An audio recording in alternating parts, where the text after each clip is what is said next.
बिस्मिल्लाहिर्रहमानिर्रहीम। इब्तिदा है रब्बुल जलाल वल इकराम और उसके महबूब ख़ातमुल अंबिया इमामुल अंबिया रहमतुल लिल आलमीन के बाबरकत नाम से। मुअज़्ज़िज़ सामीन व नाज़रीन, आप सलामत रहें। आपको नया साल मुबारक हो।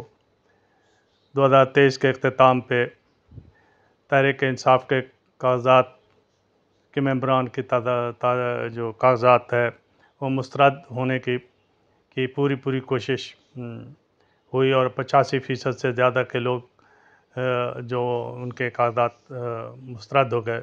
उसमें जैयद और जो पार्टी के सरबराह थे वो भी शामिल हैं।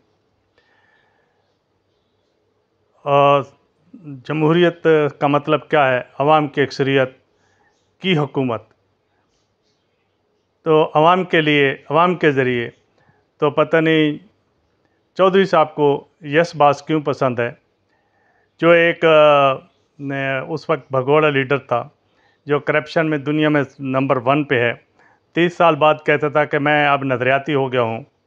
वो नज़रियाती भी डिग्गी में छुप कर मोहम्मद ज़ुबैर साहब के इंकशाफात के बाद के बास के आशीर्वाद हासिल करने के लिए उसने पूरा ड्रामा रचाया और इंटरनेशनल साजिशों के ज़रिए इंटरनेशनल जो माफिया है या एस्टेब्लिशमेंट कह लें, उनका नाम भी डर के लेना पड़ता है, क्योंकि उन्होंने बहुत बड़े जो भी अवाम के मकबूल लीडर थे उनको सबको रास्ते से हटाया।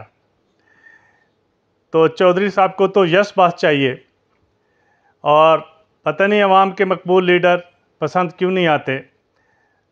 इब्तिदा अगर हम करें क़ायद आज़म रहमतुल्लाह अलैह थे, फिर लियाकत अली ख़ान से, फिर भुट्टो को फांसी, फिर मुजीबुर रहमान को कत्ल, फिर बेनज़ीर साहबा को कत्ल।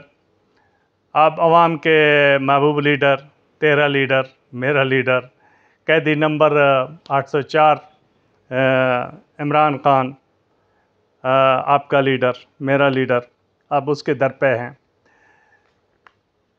पता नहीं ये ऊँट किस करवट बैठेगा और अवाम का क्या असर होगा। अवाम कितने अरसे से भुगत रही है।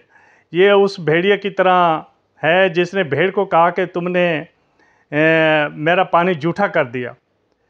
तो भेड़ ने कहा हजूर मैं तो आपसे जनूब की तरफ हूँ, पानी तो ऊपर से आ रहा है, तो मैंने तो जूठा नहीं किया।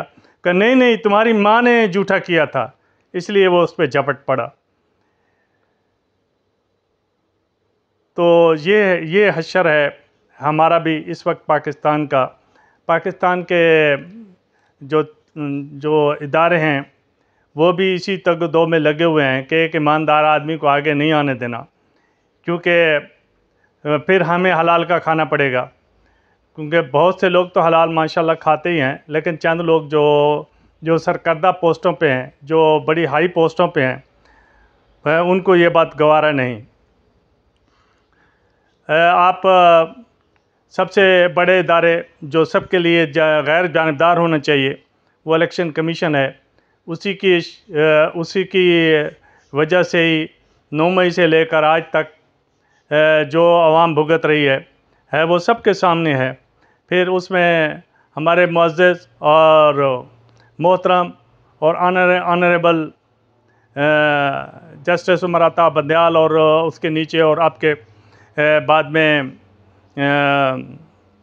से इस्लामाबाद हाई कोर्ट के चीफ़ जस्टिस साहब के फ़ैसले अब सबके सामने हैं कि ज़बरदस्ती जिन्होंने गाड़ियां हदम कर लीं उनको कोई नहीं पूछा, लेकिन जिसने घड़ी 50% पे बेच के उसको उस पर सज़ा भी सुना दी और उसने उस घड़ी से आवाम के लिए सड़क बनाई।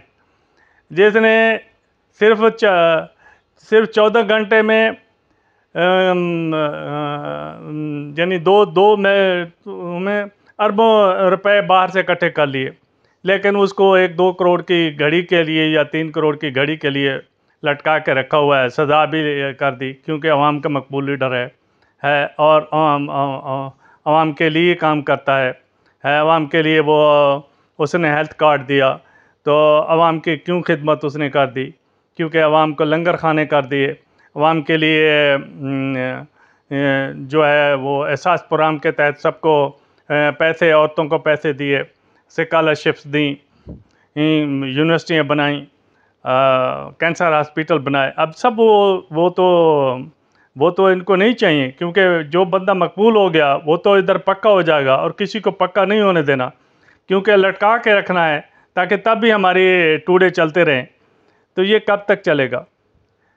तो मेरी आवाम से भी इल्तिजा है, हम तो किसी कैपेसिटी के लोग नहीं हैं, आवाम से भी इल्तिजा है कि पुरअमन रहें, सब कुछ हमारा ही है, ये आवाम का ही है, पुरअमन रहें। लेकिन वही बदला के वोट की ताकत से